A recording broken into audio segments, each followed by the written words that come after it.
नमस्कार, सुर्खियां अखबार की देख रहे हैं आप और आपके साथ मैं हूं मोनिका सिंह और मैं हूं आपके साथ आंचल कादिया। गांधी के नाम पर वोट लेने वालों ने गंदगी को भी समस्या नहीं माना है। पीएम नरेंद्र मोदी की तरफ से ये बड़ा बयान दिया गया है। अमर उजाला के साथ साथ तमाम न्यूज़पेपर में इसे अहम जगह दी गई है। दरअसल प्रधानमंत्री नरेंद्र मोदी ने स्वच्छता अभियान के 10 साल पूरे होने पर देश को संबोधित किया। प्रधानमंत्री नरेंद्र मोदी ने कहा कि स्वच्छता मिशन के तहत जो आज हो रहा है वो पहले क्यों नहीं हुआ, ये सवाल किया गया। साथ ही मोदी ने पहले की सरकारों को आड़े हाथों लेते हुए कहा कि महात्मा गांधी ने रास्ता दिखाया था, सुझाव भी था। लोगों ने गांधी के नाम पर वोट तो बटोरे लेकिन उनके संदेश को भुला दिया।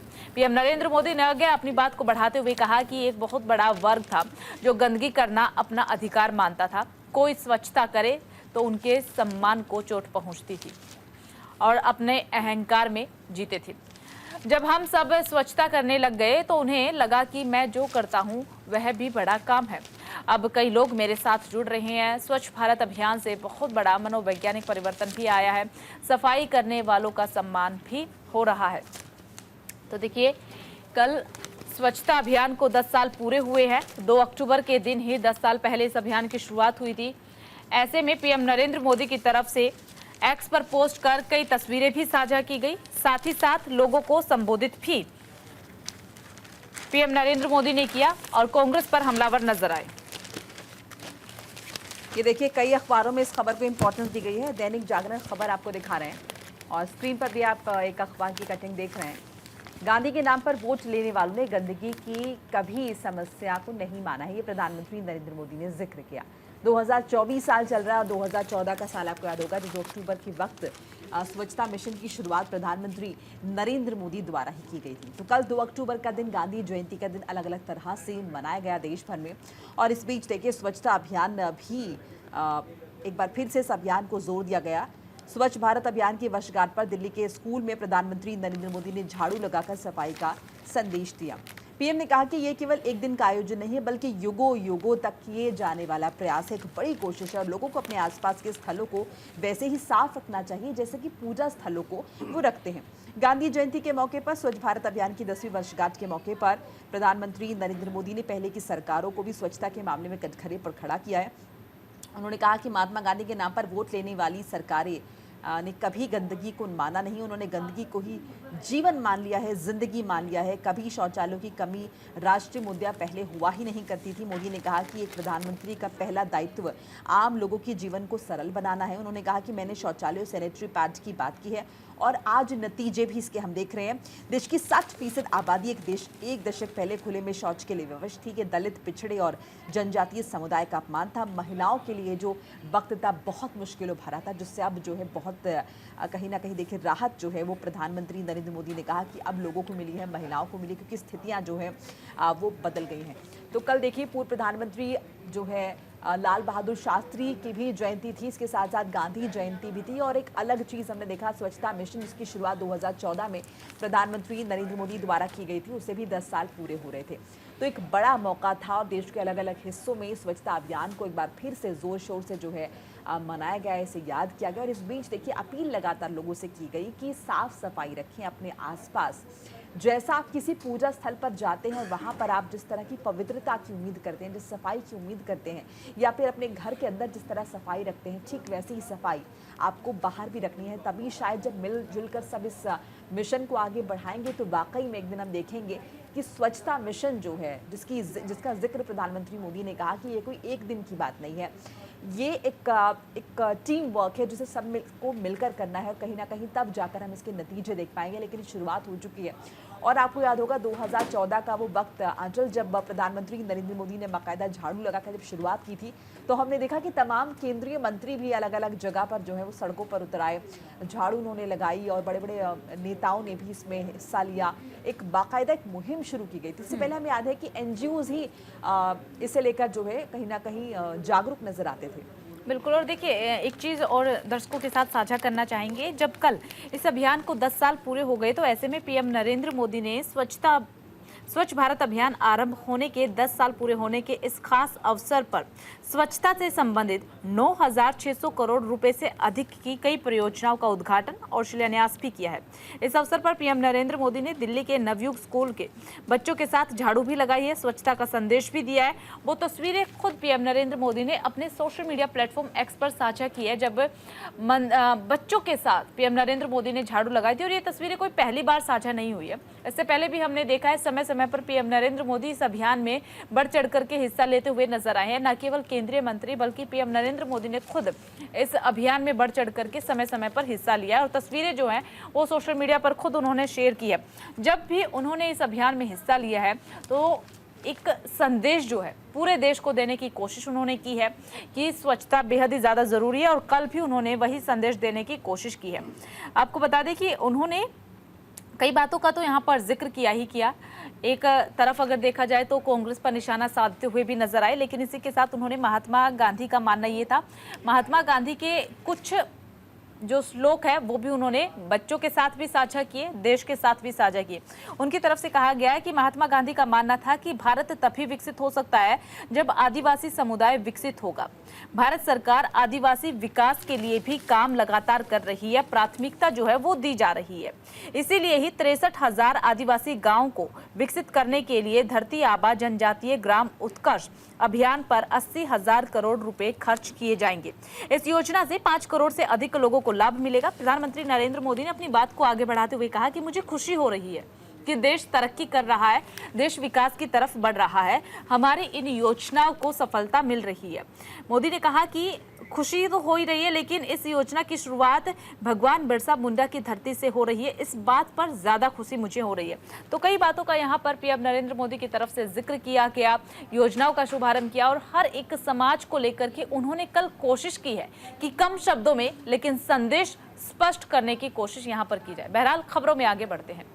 बिल्कुल, और ये जो तस्वीर हम स्क्रीन पर दिखा रहे थे, जाहिर तौर पर ये समझने की ज़रूरत हो जाती है कि देश का प्रतिनिधि झाड़ू लगा सकता है सड़कों पर, तो आपको अपने आसपास सफाई रखने में, स्वच्छता मेंटेन करने में, हाइजीन मेंटेन करने में किस तरह की शर्म जो है अब वो होनी चाहिए। बहरहाल आगे बढ़ जाते हैं। जैसा कि जिक्र हुआ, चूरमा खाकर भावुक हुए प्रधानमंत्री मोदी।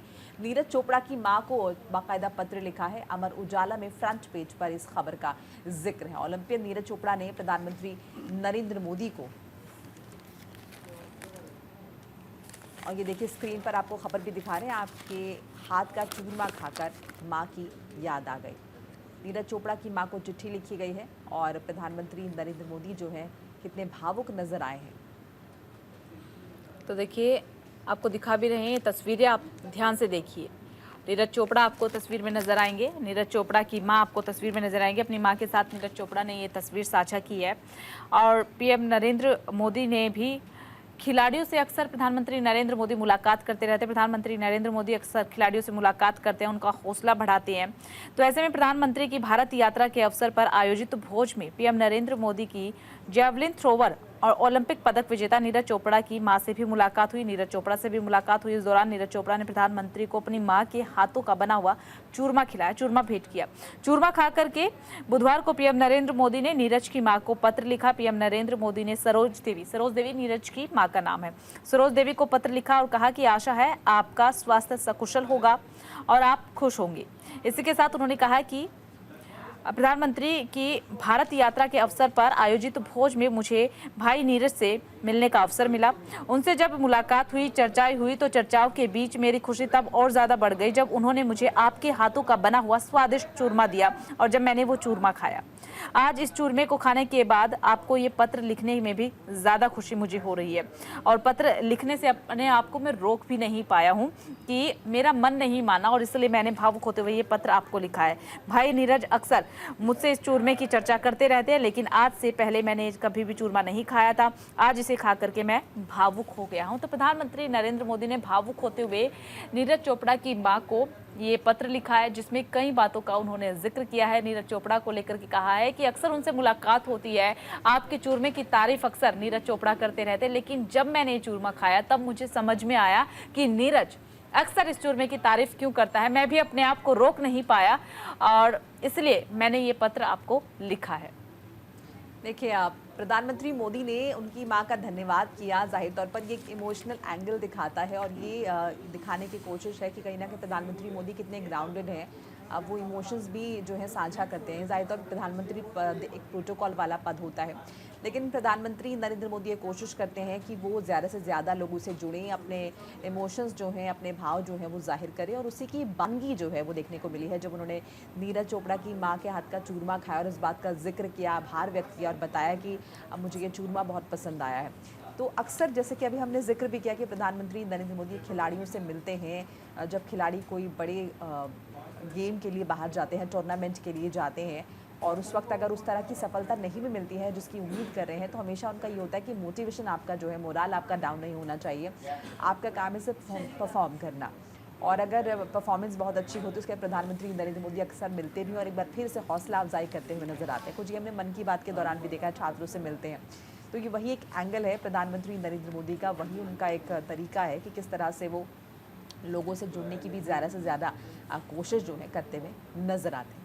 बहरहाल चलिए आगे बढ़ जाते हैं और अगली खबर का रुख कर लेते हैं, क्योंकि प्रधानमंत्री नरेंद्र मोदी ने यहाँ पर जिस तरह से ये जिक्र किया, और यहाँ पे नवरात्र का भी उन्होंने जिक्र किया था, और बताया था कि नवरात्र का मौका जो है उस दौरान उन्हें कहीं ना कहीं ये चूरमा खाने का मौका मिला है। बहरहाल बिहार में बाढ़ की बात कर लेते हैं। बाढ़ का कहर जारी है। दैनिक भास्कर में इस खबर का जिक्र हुआ है। बिहार के मुजफ्फरपुर ज़िले में बुधवार को बाढ़ में राहत का काम जो है वो तेज़ी से चल रहा है। बिल्कुल, देखिए बारिश जो है वो नेपाल में हो रही है, लेकिन उसका असर बिहार तक देखने को मिल रहा है। तस्वीर फिलहाल आप अपनी टेलीविजन स्क्रीन पर भी देख पा रहे होंगे कि किस तरीके से वहां पर स्थिति बेहद ही ज़्यादा खराब हो गई है। दरअसल आपको बता दें कि बिहार के मुजफ्फरपुर जिले में बुधवार को बाढ़ राहत कार्य पर तैनात भारतीय वायुसेना के एक हेलीकॉप्टर में खराबी आने के बाद उसे हवा में ही खराब हो जाने के कारण जल भराव वाले इलाके में आपात स्थिति में उतारना पड़ा था, क्योंकि हालात वहां के काफ़ी ज़्यादा खराब हो गए। तस्वीरें आप देखिए कि आपातकाल स्थिति में जहां पर पानी भरा हुआ है उसी इलाके में हेलीकॉप्टर को लैंड करवाना पड़ा है। राहत बचाव के लिए टीम वहां पर पहुंच रही थी ताकि लोगों को रेस्क्यू किया जा सके, लोगों को सुरक्षित स्थानों पर पहुंचाया जा सके, लेकिन राहत बचाव दल का हेलीकॉप्टर ही इस बाढ़ के पानी में फंस गया है। और बिहार की ये हालत नेपाल में हुई बारिश की वजह से हुई है। तमाम इलाके हैं जहां पर बाढ़ का पानी भरा हुआ है। लाखों घर इस बाढ़ के पानी की वजह से तबाह हो चुके हैं। और देखिए, ये जो आप देख रहे हैं विमान जिस पानी में डूबा हुआ है, ये बाढ़ का पानी देखने में लग रहा है कि बहुत बड़ी कोई नदी है, लेकिन स्थिति बिहार में कुछ ऐसी ही बनी हुई है। बिहार के सीतामढ़ी से बाढ़ पीड़ितों के लिए खाद्य सामग्री लेकर उड़े वायुसेना का हेलीकॉप्टर बुधवार दोपहर 2:30 बजे उसका इंजन जो है वो फेल हो गया। हालांकि देखिए, पायलट की सूझबूझ से उसने बाढ़ के पानी में इसकी लैंडिंग कराई। पायलट की रीढ़ की हड्डी में चोट आई है। 3 जवानों को भी हल्की फुल्की चोटें आई हैं। और इसके अलावा जो प्रत्यक्षदर्शी वहां पर मौजूद थे, उन्होंने बताया कि हेलीकॉप्टर से ईंधन जो है वो रिस रहा था, लीकेज हो रही थी। चक्कर लगाते हुए पेड़ से टकराया, उसके बाद पानी में गिर गया। और देखिए किस तरह से, लेकिन सूझबूझ से 4 जानें बची हैं। इंजन फेल हुआ है, लेकिन कहीं ना कहीं हम इसे राहत की खबर कहेंगे, क्योंकि हताहत हो सकते थे सेना के ये जवान, लेकिन ऐसा हुआ नहीं, क्योंकि पायलट की सूझबूझ से कहीं ना कहीं कामयाबी मिली।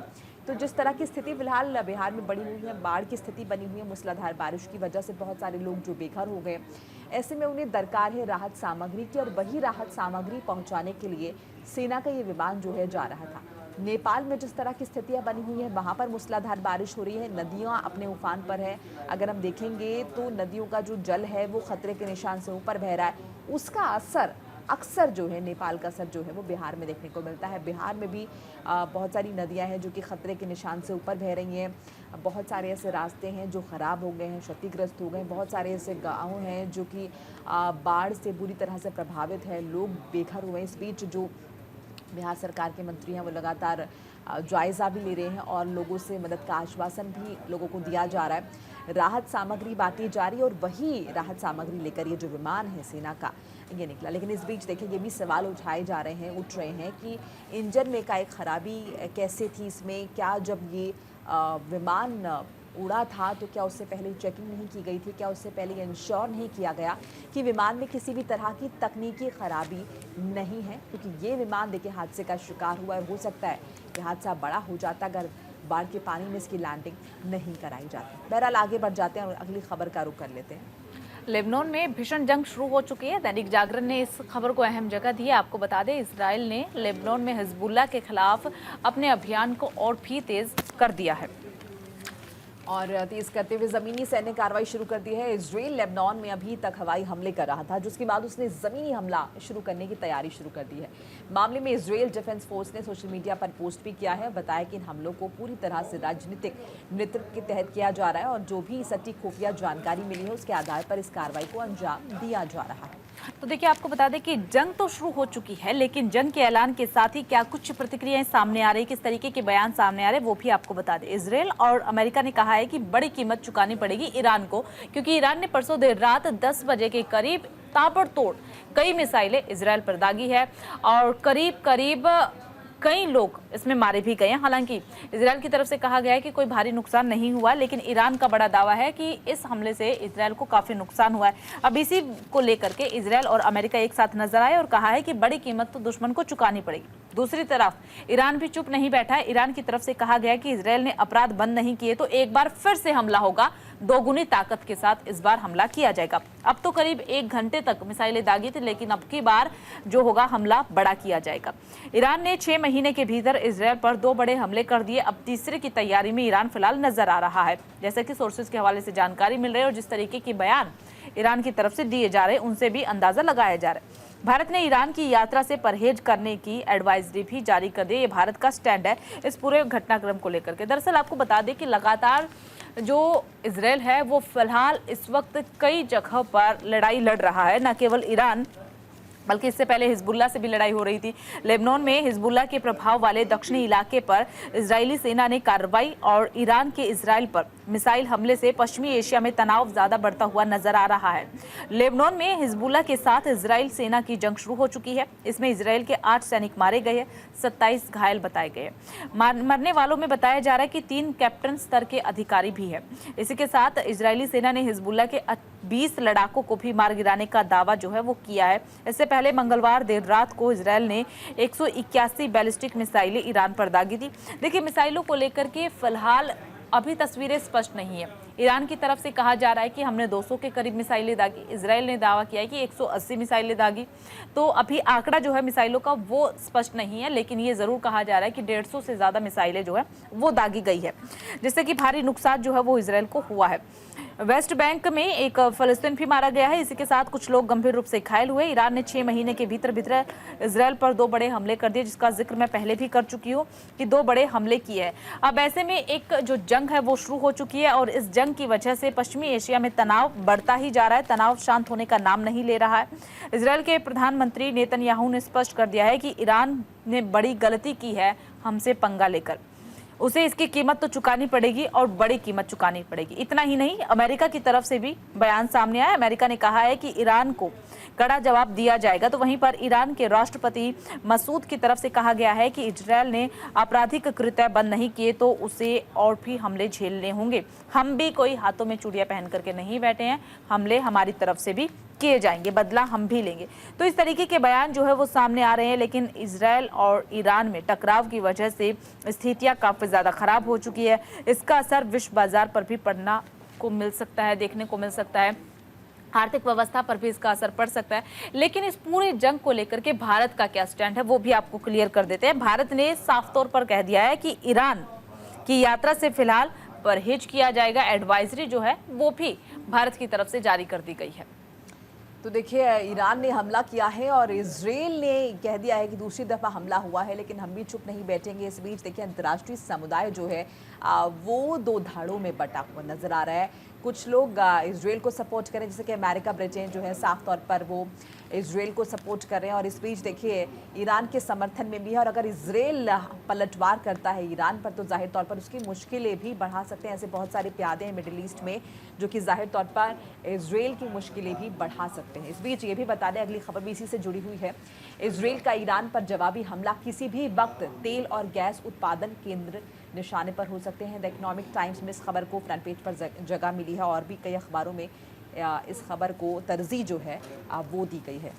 तो देखिए, इजराइल और ईरान के बीच जिस तरीके से जंग शुरू हो चुकी है, तो तनाव की स्थिति तो यहाँ पर बनी हुई है। तनाव बढ़ने से दुनिया में भी चिंता बढ़ती जा रही है। जैसा कि मैं थोड़ी देर पहले भी जिक्र कर रही थी कि इसका असर जो है वह आर्थिक व्यवस्था पर भी पड़ सकता है। इसी के साथ चिंता का विषय ये भी है कि इसके साथ ही ग्लोबल मार्केट्स पर दहशत भी देखने को मिल सकती है। ईरान की ओर से इजराइल पर लगभग 180 मिसाइलें दागते हुए ताबड़तोड़ हमला किया गया, जिसके बाद तनाव और भी ज्यादा बढ़ता हुआ नजर आ रहा है, क्योंकि लगातार एक दूसरे की तरफ से बयान ऐसे दिए जा रहे हैं। इजरायली सेना की ओर से जवाबी हमले के लिए पूरी तरह से तैयार होने का दावा कर दिया गया है। ईरान ने कहा है कि अगर इजराइल ने हमला किया तो हम भी चुप नहीं बैठेंगे, हम फिर एक बार दोगुनी ताकत के साथ हमला करेंगे। दोनों देशों में तनाव बढ़ता जा रहा है और असर जो है वो कच्चे तेल की कीमतों पर पड़ता दिख रहा है। और देखिए, क्रूड ऑयल के दाम एक झटके में 5% तक बढ़ गए हैं, जैसे कि जिक्र कर रहे हैं। निश्चित तौर पर अगर युद्ध हो रहा है, अगर स्थितियां ठीक नहीं हैं, अगर स्थितियों में कहीं ना कहीं हम तनाव देख रहे हैं, तनावग्रस्त है, तो इसका असर अर्थव्यवस्था पर पड़ेगा, बहुत सारी चीज़ों पर पड़ेगा। इस बीच देखिए, ये भी समझना होगा आपको, इजराइल कभी भी ईरान पर जवाबी हमला कर सकता है। इजराइल की मीडिया ने सैन्य अधिकारियों के हवाले से खबर दी है। ईरान की ओर से दागे के सैकड़ों बैलिस्टिक मिसाइलों का बदला लेने की रणनीति भी तैयार हो चुकी है। इजराइल अब सिर्फ ये तय कर रहा है कि ईरान पर पूरी ताकत से हमला किया जाए या फिर पहले की तरह लक्षित हमलों का सहारा जो है वो लिया जाए। इसके अलावा देखिए, ये भी खबरें आ रही हैं कि जवाबी कार्रवाई में ईरान के तेल और गैस उत्पादन केंद्रों को निशाना बनाया जा सकता है। समझना होगा आपको कि ईरान से कितनी जगह गैस और तेल जो है, कच्चा तेल एक्सपोर्ट होता है, भारत भी उनमें से एक है।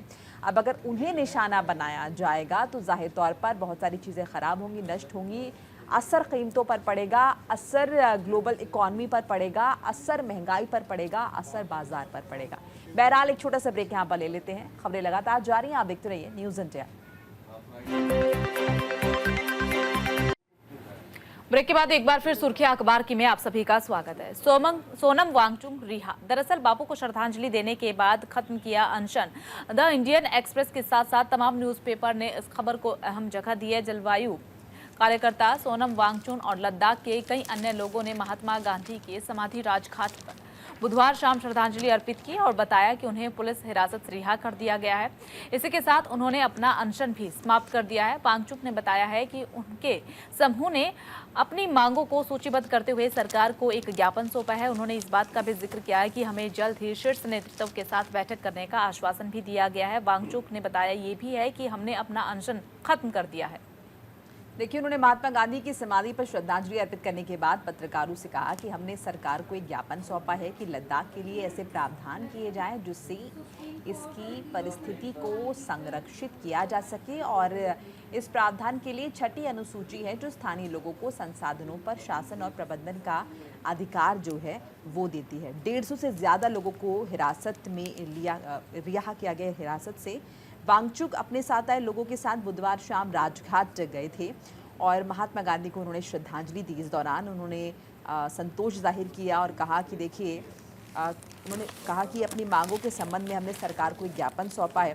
गृह मंत्रालय के अधिकारियों ने उन्हें भरोसा भी दिया है, विश्वास भी दिलाया कि आने वाले दिनों में राष्ट्रपति से, प्रधानमंत्री से या फिर गृह मंत्री से उनकी मुलाकात जो है वो करवाई जाएगी। वांगचुक ने कहा कि हमने सरकार को ऐसे संवैधानिक प्रावधानों के तहत लद्दाख की रक्षा के तहत ये ज्ञापन सौंपा है ताकि इसकी परिस्थिति को संरक्षित किया जा सके। इस मामले में संविधान की छठी अनुसूची है जो स्थानीय लोगों को संसाधनों के संचालन और प्रबंधन का अधिकार देती है। वांगचुक ने इस बात पर जोर दिया कि हिमालय में स्थानीय लोगों को सशक्त बनाया जाना चाहिए क्योंकि वो इसे सबसे अच्छे से संरक्षित कर सकते हैं जो वहाँ के लोकल लोग हैं। उन्होंने कहा कि हमने लद्दाख के लिए एक लोकतांत्रिक व्यवस्था की मांग की है और छठी अनुसूची भी उसका एक हिस्सा है। हमें आश्वासन दिया गया है कि हम शीर्ष नेतृत्व से मिलेंगे और बैठक की तिथि की जो पुष्टि है, यानी कि बैठक की जो तारीख हमें दी जा रही है, प्रधानमंत्री से मिलने की बात हो, गृह मंत्री से या फिर राष्ट्रपति से, वो 1-2 दिन में साफ हो जाएगी। तो लद्दाख को राज्य के दर्जे की बहाली की बात की जा रही है। मांग पत्र लेकर अपने 50 समर्थकों के साथ राजघाट पहुंचे थे सोनम वांगचुक और उन्होंने साथ साथ कहा कि यहाँ के जो लोकल लोग हैं वो ज़्यादा बेहतर तरीके से समझ सकते हैं कि लद्दाख की स्थितियाँ क्या हैं, वहाँ का विकास किस तरह से हो सकता है, वहाँ की संस्कृति को किस तरह से संरक्षित किया जा सकता है, उस जगह के कल्चर को किस तरह से बचाया जा सकता है। ऐसे में इन तमाम बातों का जिक्र लेकर, ज्ञापन लेकर वो जो है पहुँचे थे और अब उन्हें आश्वासन दिया गया अधिकारियों की तरफ से कि उनकी मांगों को सुना जाएगा, बाकायदा उनकी मुलाकात करवाई जाएगी। मिलने के बाद वो निजी तौर पर अपनी बातों को रखेंगे। जाहिर तौर पर उम्मीदें बड़ी हैं, लंबे समय से वो काम करते रहे हैं, एक कार्यकर्ता रहे हैं, पर्यावरण को संजोने का काम करते रहे हैं, बचाने का काम करते रहे हैं। देखिए, रिहा जो है वो कर दिया गया है वांगचुक को। ऐसे में अब उनकी तरफ से ये जानकारी साझा की गई है कि हमने एक ज्ञापन दिया है, रिहाई मिल गई है। उसी के साथ कल 2 अक्टूबर का दिन था, तमाम राजनीतिक पार्टियों की तरफ से बापू को नमन किया गया, श्रद्धांजलि अर्पित की गई। तो ऐसे में शाम के वक्त, बुधवार शाम को खुद वांगचुक जो है वो भी राजघाट पहुंचे थे, बापू को नमन किया, श्रद्धांजलि अर्पित की। उसी दौरान उन्होंने बातचीत की है पत्रकारों से, और पत्रकारों से बातचीत करते हुए उन्होंने कहा कि जल्द ही हमें शीर्ष नेतृत्व के साथ बैठक का आश्वासन जो है वो दिया गया है। हमारी बैठक जल्द ही होगी। फिलहाल हमने ज्ञापन है जो वो सौंप दिया है। एक जो हमारी मांग थी उसकी सूची तैयार की है, वो हमने समक्ष रख दी है। जल्द ही हमें बैठक का अवसर दिया जाएगा। बैठक में भी हम अपनी तमाम मांगों को रखेंगे। बहरहाल खबरों में आगे बढ़ते हैं। अब नई दिल्ली विधानसभा क्षेत्र में रहेंगे केजरीवाल, खाली करेंगे सीएम आवास। दैनिक जागरण में इस खबर को इंपॉर्टेंस दी गई है। अरविंद केजरीवाल 1-2 दिन में सीएम आवास खाली कर देंगे। जी हाँ, इसे लेकर तमाम तरह के कयास लगाए जा रहे थे और अब खबर है कि सीएम आवास खाली करेंगे। केजरीवाल के लिए घर फाइनल हो गया। केजरीवाल परिवार के साथ नई दिल्ली विधानसभा में रहेंगे। इसी क्षेत्र से वो विधायक हैं। केजरीवाल ने मुख्यमंत्री पद से इस्तीफा देने के बाद नवरात्र में सीएम आवास खाली करने की घोषणा की थी। दूसरी बार मुख्यमंत्री बनने के बाद से केजरीवाल 2015 से सिविल लाइंस के फ्लैग स्टाफ रोड के इसी बंगलों में रह रहे हैं, लेकिन अब वो अपना ये घर खाली करेंगे, सीएम आवास खाली करेंगे और नई दिल्ली विधानसभा जहां से विधायक हैं और विधायक चुनने के बाद मुख्यमंत्री पद उन्होंने संभाला, यहाँ पर अरविंद केजरीवाल रहने वाले हैं। और जैसा कि उन्होंने पहले ऐलान भी कर दिया था कि नवरात्र में वो यहाँ पर रहेंगे, तो उसी का पालन जो अरविंद केजरीवाल करते हुए नजर आएंगे। देखिए, जमानत पर रिहा चल रहे हैं और इस बीच ये भी बता दें कि सीएम पद से उन्होंने इस्तीफा दे दिया और ये भी साफ तौर पर कहा कि अब दिल्ली की जनता जब उन्हें चुनेगी, जब उन्हें कहेगी, तभी वो सीएम पद पर आसीन होंगे। तो बहुत कम वक्त बाकी है और दिल्ली में अगर हम देखें तकरीबन 6 महीने के अंदर विधानसभा चुनाव होने हैं और उन्हीं चुनावों के मद्देनज़र अरविंद केजरीवाल ने रणनीतिक तौर पर अगर हम देखें तो आतिशी सिंह को ये जिम्मेदारी जो है सौंपी गई है सर्वसम्मति से। बाकायदा एक बैठक हुई विधायकों की जिसमें ये फैसला लिया गया। अब आतिशी सिंह नालीना जो है वो सीएम पद की जिम्मेदारी संभाल रही है। हालांकि देखिए, लगातार वो कह रही हैं कि अरविंद केजरीवाल के विजन में वो ऐसा कर रही हैं। इस बीच देखिए, वो कुर्सी भी ग्रहण नहीं कर रही हैं। ऑल्टरनेटिव कुर्सी एक वहाँ पर रखी गई है जिस पर स्वाति की जगह आतिशी सिंह जो है वो काबिज हैं और वहीं से वो आधिकारिक तौर पर कामकाज संभाल रही हैं। और देखिए, इससे लेकर भी तमाम तरह के सवाल उठ रहे थे कि क्या अरविंद केजरीवाल अपना बंगलो छोड़ेंगे, क्योंकि उस बंगले के अगर हम इंटीरियर को लेकर कहें तो बहुत सारी बातें जो हैं उसे उठी थी। कहा गया था कि बहुत सारा पैसा उसमें खर्च किया अरविंद केजरीवाल ने, तो क्या जब सीएम पद छोड़ रहे हैं तो क्या उस घर को छोड़ेंगे, कहीं और शिफ्ट होंगे अरविंद केजरीवाल। चलिए आगे बढ़ जाते हैं, अगली खबर का रुख कर लेते हैं। यमुना एक्सप्रेसवे पर अब टोल की जो दरें हैं वो बढ़ी हुई लागू होगी। दरअसल महंगा हुआ है सफ़र। दैनिक जागरण में इस खबर को अहम जगह दी है। आपको इसी के साथ बता दें कि यमुना एक्सप्रेसवे पर बुधवार की रात नई टोल दरें जो हैं वो लागू हो गई हैं। इसके साथ ही ग्रेटर नोएडा और आगरा के बीच एक्सप्रेसवे पर सफ़र 12% तक महंगा हो गया है। यमुना प्राधिकरण की ओर से 82वीं बोर्ड बैठक का आदेश जारी होने के बाद यमुना एक्सप्रेसवे की संचालक कंपनी जेपी इंफ्राटेक ने नई टोल दरों को लागू कर दिया है। तो ये खबर सीधी आपसे जुड़ी हुई है क्योंकि खबर महंगाई से जुड़ी हुई है। जाहिर तौर पर इस खबर के सामने आने के बाद आपकी जेब पर बोझ और बढ़ेगा। देखिए, आपको बता दें कि ग्रेनो से आगरा तक का अब टोल क्या कुछ रहने वाला है, पहले क्या दर था और अब नई दर क्या है वो भी आपको बताएंगे। सबसे पहले 2 पहिया वाहन की अगर जिक्र करें तो 2 पहिया वाहन फिलहाल 205 दर जो है वो देते हैं, लेकिन अब नई दर जो लागू होगी वो होगी 245। कार जीप का जिक्र करें तो 430 पुरानी दर है, नई दर है 485। हल्के वाहनों का अगर जिक्र करें तो 690 पुरानी दर है, नई दर है 760। इसके साथ बस ट्रक का अगर जिक्र करें यानी कि भारी वाहन जो है उनका 1400 पूर्व दर रहा है और नई दर जो है वो 1550 यहाँ पर अब लागू होगी। अब आज से ये नई दर जो है वो लागू हो जाएगी। 12% तक टोल की दरों में बढ़ोतरी की गई है, यानी कि आपका सफर महंगा हो गया। यमुना एक्सप्रेसवे पर बुधवार आधी रात को बढ़ी है टोल की दरें, जो कि फिलहाल लागू भी हो गई है। इसके साथ ही ग्रेटर नोएडा और आगरा के बीच एक्सप्रेसवे पर सफर 5 से 12% तक महंगा हो गया है। यमुना प्राधिकरण की ओर से 82वीं बोर्ड बैठक का आदेश जारी होने के बाद यमुना एक्सप्रेसवे की संचालक कंपनी जेपी इंफ्राटेक ने नई टोल दरों को लागू कर दिया है। प्राधिकरण ने 26 सितंबर को टोल दरों में वृद्धि के प्रस्ताव को मंजूरी दी थी। ये वृद्धि 1 अक्टूबर से करने की मंजूरी दी गई थी, लेकिन फिर कार्यालय आदेश जारी होने में विलंब था, इसीलिए दरों को लागू नहीं किया गया है। जेवर टोल प्लाजा का जिक्र करें तो जेवर टोल प्लाजा प्रबंधक जेके शर्मा ने यह बताया है कि बुधवार आधी रात से ही नई दरें लागू हो गई है, तो 12% तक अब आपका सफर जो है वो महंगा हो गया है। नई दरें लागू हो चुकी है। हालांकि जो दरें हैं वो तो पहले जिक्र किया गया था, चर्चा हुई थी कि 1 अक्टूबर से लागू हो जाएगी। जैसा कि सभी को पता है कि महीने की शुरुआत 1 तारीख को कई बड़े बदलाव किए जाते हैं, तो उसी बदलाव में एक महत्वपूर्ण बदलाव 1 अक्टूबर से ये भी था, लेकिन किसी कारणवश विलंब हुआ, जिसकी वजह से दरें 1 अक्टूबर की बजाय अब आज से यानी कि 3 अक्टूबर से लागू हो गई है। अब आपका सफर 3 अक्टूबर से महंगा हो जाएगा। बिल्कुल, तो ये खबर सीधी आपसे जुड़ी हुई है, क्योंकि सफ़र आप इस पे भी करते हैं निश्चित तौर पर, और टोल दरें अगर ज़्यादा हो गई हैं तो असर आपकी जेब पर भी पड़ेगा। तो ऐसे में अभी हम कुछ देर पहले जब जिक्र कर रहे थे पश्चिम एशिया में तनाव का, तो बात हो रही थी कि कच्चे तेल के दामों में कहीं ना कहीं बढ़ोतरी देखने को मिल रही है। और कच्चे तेल के दाम अगर बढ़ेंगे तो आप समझ लीजिए ज़ाहिर तौर पर फ्यूल के जो प्राइसेस हैं उसमें हाइक देखने को मिलेगा आपको, पेट्रोल डीजल के दाम बढ़ेंगे।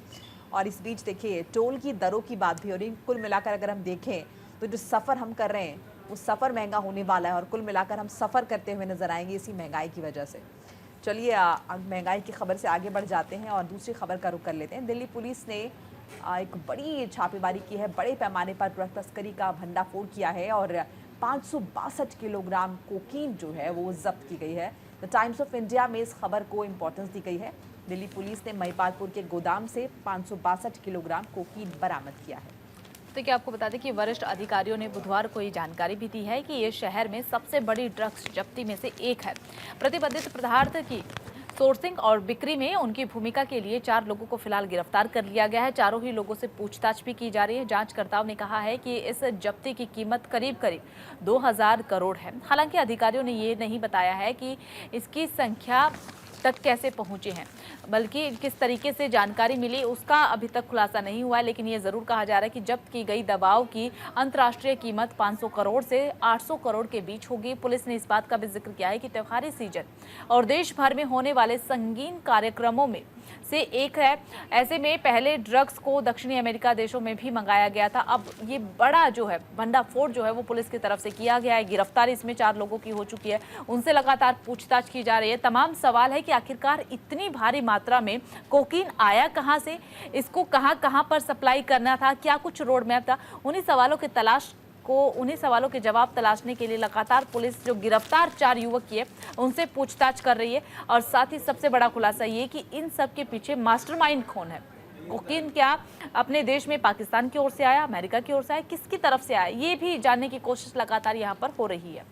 तो देखिए 6.5 kilo crores of cocaine seized in Delhi's biggest drug bust, ये हेडलाइन है टाइम्स ऑफ इंडिया के, जिसका जिक्र हम कर रहे हैं। और 4 लोगों को गिरफ्तार किया गया है। बहुत बड़ा भंडाफोड़ इसे बताया जा रहा है। पूरे नॉर्थ इंडिया में अगर हम देखें जिस तरह से कार्रवाई को अंजाम दिया गया है, कोलंबियन कोकीन ये बताई जा रही है जिसकी कीमत अंतर्राष्ट्रीय बाजार में अगर हम जिक्र करें तो 6,500 करोड़ बताई जा रही है। 4 लोगों को गिरफ्तार किया गया है। इस बीच देखिए बताया जा रहा है कि कोकीन का जो गोडाउन है वो महिपालपुर में बना हुआ था। और इसके अलावा 4 ऐसे कॉन्सर्ट जो हैं होने वाले थे, म्यूज़िक फेस्टिविटीज़ होने वाली थी दिल्ली, मुंबई और गोवा में, जहां पर इसी महीने का जिक्र हो रहा है और अगले मार्च तक का भी जिक्र हो रहा है, जहां पर इन्हें खपाए जाने की तैयारी हो रही थी। तो बहुत सारे प्लान्स थे इसे लेकर, लेकिन उससे पहले ये भंडाफोड़ जो हो गया है। इस बीच देखिए बता दें कि इस पूरे मॉड्यूल का जो किंग पिन बताया जा रहा है वो दुबई में लोकेट है।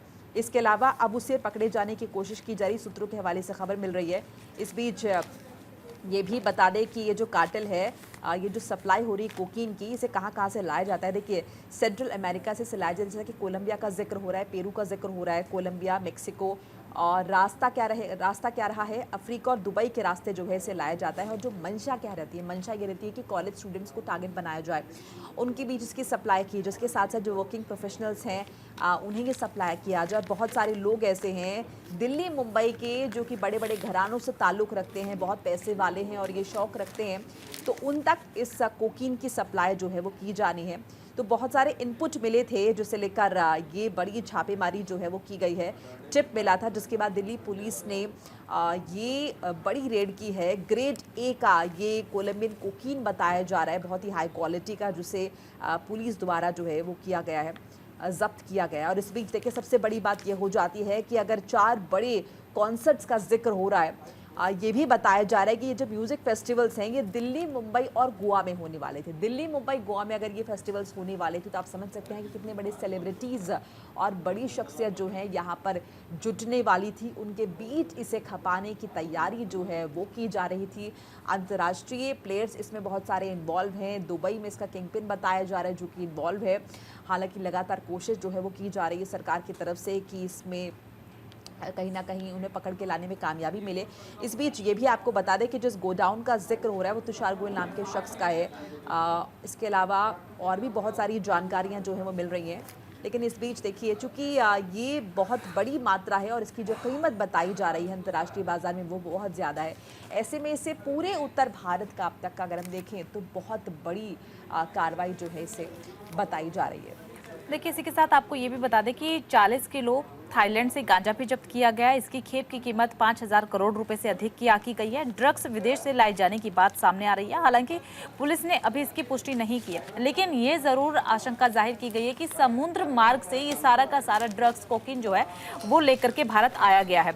दिल्ली से विभिन्न शहरों में इसे पहुंचाया जाना था। फिलहाल नार्को टेरर का एंगल सामने अभी तक नहीं आया है। ड्रग्स कंट्रोल सुरक्षा एजेंसियों की नजरों से बचाने के लिए मनी ट्रेल नहीं छेड़ा गया था। इसी के साथ ये भी कहा जा रहा है कि ड्रग आपूर्ति के बदले नगद या फिर ऑनलाइन की जगह क्रिप्टो करेंसी से भुगतान लिया जा रहा था। तो आप देखिए, सोचिए समझिए कि किस तरीके से पूरा षड्यंत्र ताकि जांच एजेंसियों की नजरों से भी बचा जा सके उस तरीके से रचा गया। ये साजिश कई महीने पहले से ही बनाई गई थी। इसमें 2 नाम भी सामने आ रहे हैं, हिमांशु और औरंगजेब सिद्दीकी, जो कि मुख्य सहयोगी बताए जा रहे हैं। वहीं पर आरोपित भरत कुमार जैन 15 किलो कोकीन तुषार गोयल से लेने के लिए मुंबई से दिल्ली आया था। मुंबई से दिल्ली सिर्फ और सिर्फ कोकीन लेने के लिए आया था। तुषार गोयल नाम बताया जा रहा है। ड्रग्स को 23 कार्टून और 8 बोरों में छिपा करके रखा गया था। वही ड्रग्स बरामद जो है वो की गई है और इसकी कीमत 10 करोड़ रुपए प्रति किलो आकी गई है। इसके साथ ही कई बड़े खुलासे भी अब इसे लेकर के हो सकते हैं। सबसे बड़ी बात आपको बता दें कि आरोपित हिमांशु कुमार जो है वो मात्र सिर्फ 12वीं पास ही है। पढ़ाई छोड़ने के बाद उसने बाउंसर और सुरक्षाकर्मी के रूप में काम करना शुरू कर दिया था। बाद में वह तुषार गोयल के संपर्क में आया, उसके यहाँ पर उसने काम करना शुरू कर दिया। औरंगजेब सिद्दीकी से भी इसी दौरान मुलाकात हुई। देवरिया का वो रहने वाला है और उसकी पढ़ाई भी मात्र 11वीं कक्षा तक ही हुई है।